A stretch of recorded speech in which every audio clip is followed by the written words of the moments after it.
First of all, I would like to thank everyone for witnessing this special day of Denise, our daughter, and Alfie. Pasensya lang kayo, hindi ako syumat. Coffee lang. Kaya para hindi ako malito, may kodigo ako.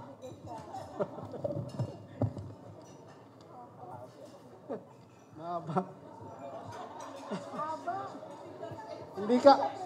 Hindi kasi sa cellphone kaya first of all, siguro most of you know me as a shy person. And public speaking is not my forte. Anyway, I do remember the ABC and XYZ of public speaking. ABC means always be confident. Yan. And XYZ means examine your seater. Baka bukas nga. As the father of the bride, I have to cover 4 areas of this speech. Number 1, to welcome everybody to the do. Number 2, say a few words about the bride in a loving and balanced way. Number 3, give words of advice to the happy couple. And number 4, give the first of the toast to the bride and the groom. So to begin with, the welcome. Distinguished guests, my family, Alfie's mom and family, relatives, in-laws and outlaws, friends, friends of friends, and anyone else who has turned out for a free meal. It is my pleasure to welcome you all to the wedding celebrations of Denise and Alfie. A special welcome goes to all who have traveled from afar. Mr. Jimmy Caruncho, my business partner, and one of the principal sponsors. My sister Linda, who is also from California, sorry. And of course, my mama, in spite of her disabilities, still managed to attend this special occasion today. Palakpakan naman natin. Number 2, a few balanced words about the bride. I'm sure you will all agree that Denise and Alfie like to do their own way. It is at times, kontra. It is at times like this that you start to wonder, am I losing a daughter or gaining a son-in-law? But not in my case.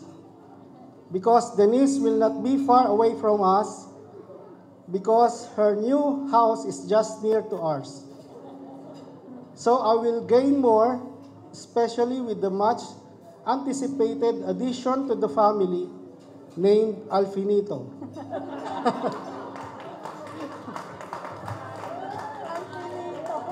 Pangalan na agad, ha? Number 3, advice to the happy couple. Well, me and your mom, my wife, have been together for 31 years. And for... Teka muna, hindi pa tapos. And for 31 years, di ko talaga makita ang expiration date sa marriage contract namin. So, carry na lang talaga.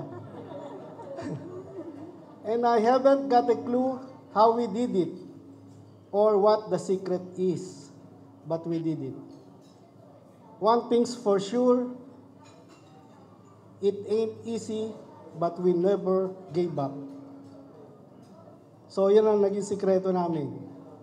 Kahit anong problema, don't give up. Kung pera, don't give up. Marriage is like an Olympics.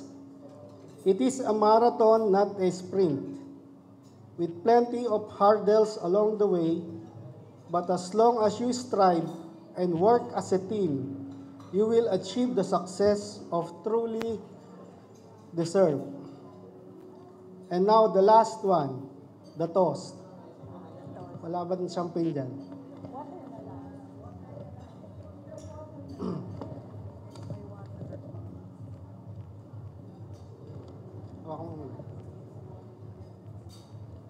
For Denise and Alpi, may God abundantly bless you both. May you live as long as you wish and have all that you need as long as you live. May the road you choose be smooth and your burdens be light. May your joy be everlasting and may your pain be champagne. So, ladies and gentlemen, please raise your glasses to our newlywed couple, Denise and Alpi. Congratulations! Thank you. Alright, maraming salamat po to the parents of the bride. Okay, I'm hearing some